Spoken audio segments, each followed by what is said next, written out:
Hi, my name is Evan Archella, and I'd like to show you some tips and tricks for Microsoft Live at EDU.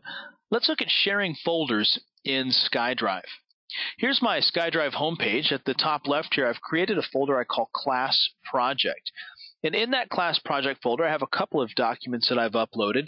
I need to share these files with other people. And so in order to do that, I'm going to open up this particular folder for sharing permissions with those specific individuals. If you want to share a folder, you essentially need to click the Share button at the top and go into Edit Permissions. Now you have a couple of things to think about here. Right now this folder is set to just me, so that means it's a private folder.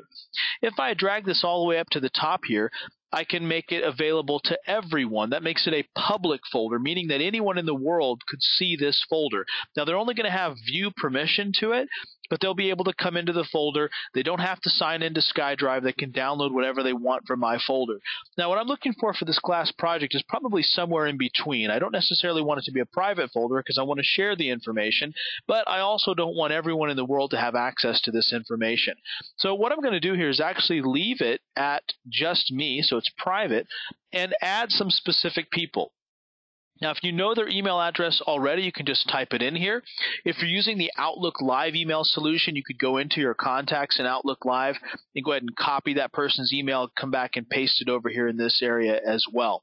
Selecting from your contact list is likely going to take you into Outlook Live if you're an Outlook Live user within the same window here. So you may want to do that within another tab and be able to copy and paste back and forth. If you're a Hotmail user, you can select from your contact list here. It will allow you to browse those Windows Live contacts. Once you have those people added, you can determine what type of permission do you want them to have. In this case, these people need to be able to edit these files, so I'm going to go ahead and leave it at the edit permissions.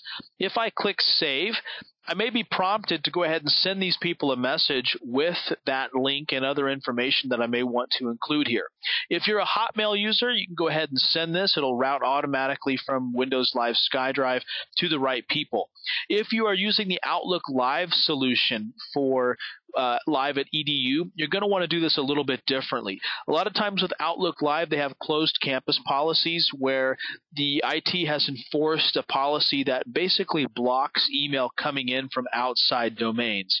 If I send this message from SkyDrive, it's going to come from the Windows Live domain, which is not part of my school's domain. So that message may get blocked. It may not get to the proper recipient. The better thing to do if you're an Outlook Live user is to go ahead and skip this particular notification. Then you can come back up here to share again, and you can use something we call get a link. As opposed to send a link, which will try to route that automatically from SkyDrive, get a link will allow you to basically copy a link directly to that folder. You can then come into another tab of your browser, go ahead and go to Outlook.com, and this will take you into your Outlook Live page.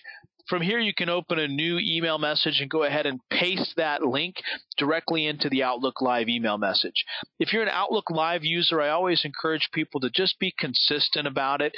If this is where you email from, if this is where your contacts are, then anytime you're in SkyDrive and you need to do something related to emailing, contacts, your calendar, all those things you typically do with an Outlook Live, go ahead and have it open in another tab of your browser, and that way you can get back and forth between the two tools pretty easily versus being in SkyDrive and having to do these types of activities in the same window where you're having to go constantly back and forth between the two tools. Open it in a new tab. You've got it available for you here as well. So I could just now send this out to people within my own domain, and I don't have to worry about that closed campus policy blocking the automatic send that may come from SkyDrive. Let me give you a few resources for Live at EDU. Microsoft.com/Live at EDU is the main Live at EDU website. You can learn more about the program there. You'll also find the Live at EDU blog to be a useful place for learning about what's new with these tools, things that may be coming along, different changes that we're making. You'll also find help.outlook.com to be a helpful place for the Outlook Live application itself. This is the same place you can get to if you go to the little blue circle with the white question mark in it within the Outlook Live application itself. Both ways will take you to help.outlook.com. Also, if you go to Bing, do a search for Office Web Apps Product Guide, you'll get a detailed PDF on all the features that are included in our Office Web Apps application. applications, which are now integrated into SkyDrive. Thanks again for your time today. I look forward to having you on another screencast.